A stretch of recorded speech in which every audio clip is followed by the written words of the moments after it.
ఏలేశ్వరం జగనన్న కాలనీలో కమ్యూనిటీ భూములు కబ్జా చేస్తున్నారంటూ కాలనీ వాసులు ఆరోపణలు చేస్తున్నారు. ఈ మేరకు బుధవారం డి రమేష్ ఆధ్వర్యంలో ఏలేశ్వరం మున్సిపల్ కార్యాలయం వద్ద నిరసన తెలిపి కమిషనర్ ఏఎన్ జ్ఞాన్ ప్రకాష్, మండల రెవెన్యూ అధికారి కె కీర్తిలకు వినతి పత్రాలు అందజేశారు. సుమారు 2000 కుటుంబాలకు జగనన్న కాలనీలో ఇళ్ల పట్టాలు ఇవ్వడం జరిగిందని, 400 గృహ నిర్మాణాలు జరిగి నివాసముంటున్నట్లు తెలిపారు. అయితే జగనన్న కాలనీ ఏలేరు కాలువకు మధ్యలో ఉన్న ఖాళీ స్థలం తమదేనంటూ కొంతమంది కబ్జా చేస్తున్నారని, ప్రశ్నిస్తే రికార్డు ఉందంటూ కంచె వేశారని పేర్కొన్నారు. 7 సంవత్సరాలుగా లేని రికార్డు వారికి ఇప్పుడెలా వచ్చిందంటూ కాలనీవాసులు ప్రశ్నించారు. గత ప్రభుత్వ పాలనలో నాయకులు ఆ సైట్ విషయంపై కమ్యూనిటీ సైట్ గా ప్రకటించి శ్మశాన వాటిక, కాలనీవాసులకు park, community health center, school వంటివి ఇస్తామంటూ హామీ ఇచ్చారని, గత 3 సంవత్సరాల క్రితం జగనన్న కాలనీకి సైట్ అమ్మిన వ్యక్తులమంటూ ఇది బఫర్ జోన్ కనుక ప్రభుత్వం తమ నుండి కొనలేదని, తమకే సొంతమంటూ కొంతమంది చదును చేసేందుకు ప్రయత్నించగా ప్రశ్నించినప్పుడు వెళ్లిపోయారన్నారు.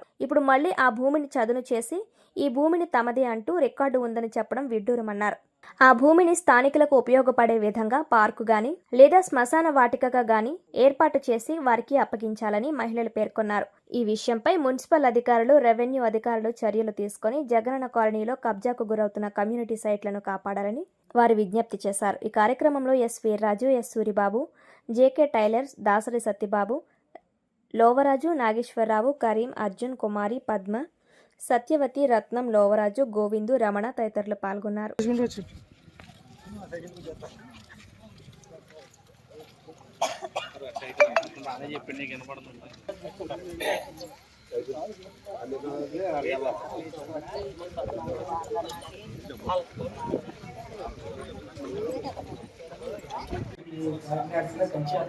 మొత్తం అక్కడంతా కూడా దున్నుకుంటున్నారండి.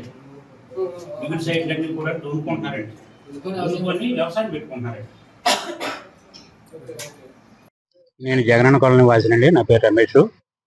జగనన్న కాలనీలో అక్రమంగా భూ ఆక్రమణలు జరుగుతూ మాది ఇంకా మేము అమ్మలేదు, మాది ఉంది, ఇంకా మేము చేసుకుంటామని చెప్పని వాళ్ళు అక్రమంగా వాళ్ళు వ్యవసాయం చేయడం కొని మొత్తం దున్నుకొని ఈరోజు మొక్కలు నాటే పరిస్థితి వరకు వచ్చింది.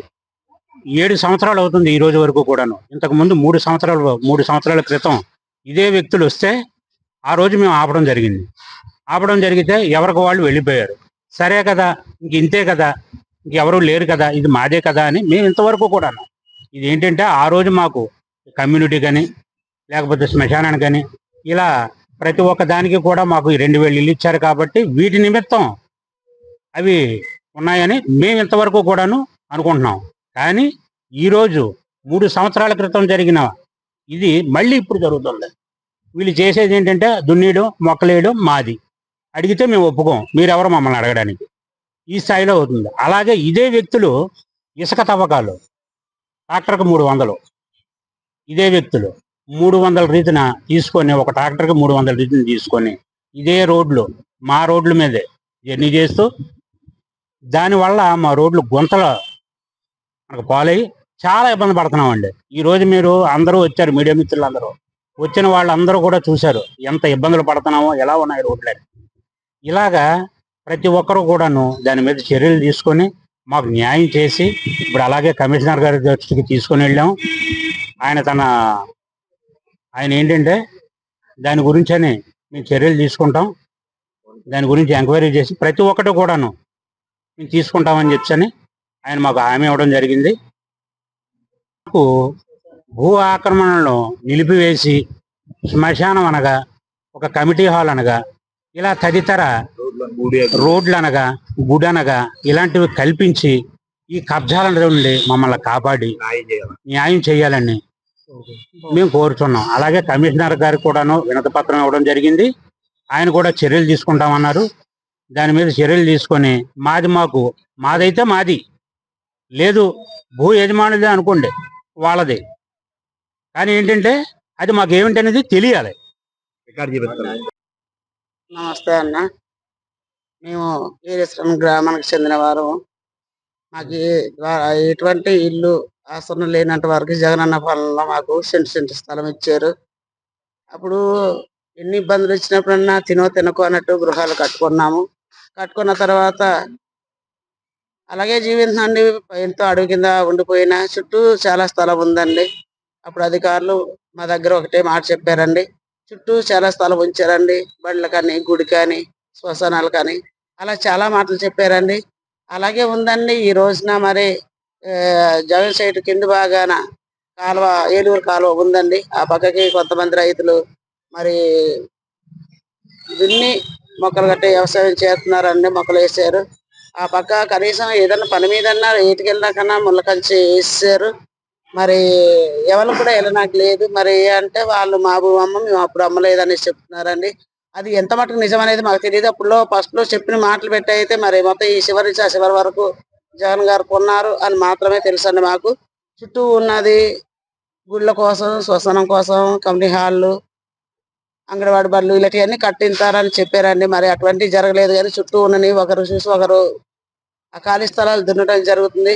మరి అవి ఏ రకంగా ఎవరికి చెప్పాలో తెలియక మరి మున్సిపల్ కమిషనర్ గారి దగ్గరికి వచ్చామండి.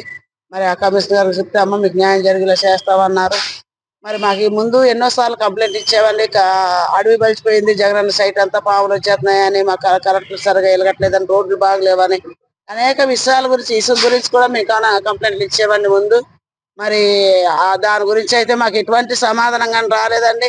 ఈ రోజున రాత్రులు కూడా మరి అవి తాగేసి తిరిగి వాళ్ళు సారా కాపులలో కూడా తెలియదండి. వాళ్ళు కూడా 1 గంట 2 గంటలకు తిరుగుతున్నారండి. కొంతమంది అయితే ఇల్లు కూడా తాగేసి వచ్చి డోర్లు కొట్టడం కూడా జరుగుతుందండి. దిక్కుమొక్కులేని కాలనీ అయిపోయిందండి మా జగనన్న కాలనీ. మమ్మల్ని పట్టించుకునే వాళ్ళు కూడా మాకు లేకుండా పోయారు. అసలు ఉన్నామా లేదా అనేది కూడా ఎవరికి రాజకీయ నాయకులకు కానీ, ప్రభుత్వానికి కానీ మేము గుర్తు అసలు లేవండి. ఓట్ల టైం వచ్చాక మాత్రం తుప్పల్లో ఉన్నా, మెట్టాల్లో ఉన్నా, ఎక్కడున్నా ఎత్తుకుంటూ వస్తారు తప్ప ఈ రోజున మమ్మల్ని పలకరించే వాళ్ళు కానీ, మా బాధను అర్థం చేసుకునే వాళ్ళు కానీ ఎవరు కనిపించట్లేదండి. మరి మీరన్నా మాకేదో రకంగా అధికారులకు తెలియపరిచి మాకు న్యాయం జరిగేలాగా చేయాలని కోరుకుంటున్నామండి. కనీసం మీరు అందరూ చూసారండి ఆ రోడ్డు అంతా ఎంత భయంకరంగా ఉందో. ఇప్పుడు అక్కడికి వెళ్ళాలన్నా బాగలేని మనిషి ఇక్కడికి 2 కిలోమీటర్లు 3 కిలోమీటర్లు ధర్మాసుపత్రికి రావాలంటే ఒక ఆటో పెట్టుకుంటే 150 రూపాయలు కిరాయి పెట్టుకుంటేనే వస్తున్నారండి. లేకపోతే లేదు. అందరు తోడున్న వాళ్ళు లేరండి అక్కడ. మొగుడు ఉంటే పిల్ల ఉండలేదు, పిల్ల ఉంటే మొగుడు లేని పరిస్థితిలో ఉన్నారు. బిడ్డలు లేని వాళ్ళు కూడా చాలా మంది ఉన్నారు. వాళ్ళకి ఎవరు తీసుకొస్తారండి ఆసుపత్రికి? అలాంటి పరిస్థితులు ఉన్న వాళ్ళకి ఆసుపత్రి రావడానికి కూడా దారి బాగలేదండి. ఎటువంటి సదుపాయాలు మాకు లేవని జగన్ కాలనీ అసలు మనుషులు ఉన్నదన్నది గుర్తించలేదండి. అసలు ఏ ప్రభుత్వాలు కానీ, ఏ గవర్నమెంట్ కానీ, ఏ ఆఫీసర్లు కానీ మమ్మల్ని కలిసి అమ్మ మీరు ఉన్నారా లేదని కూడా అసలు మమ్మల్ని మనుషులుగా గుర్తించట్లేదు. దయచేసి మా జగనన్న కాలనీకి న్యాయం జరగాలని మీ ద్వారా మాకు న్యాయం జరుగుతుందని ఆశిస్తున్నామండి.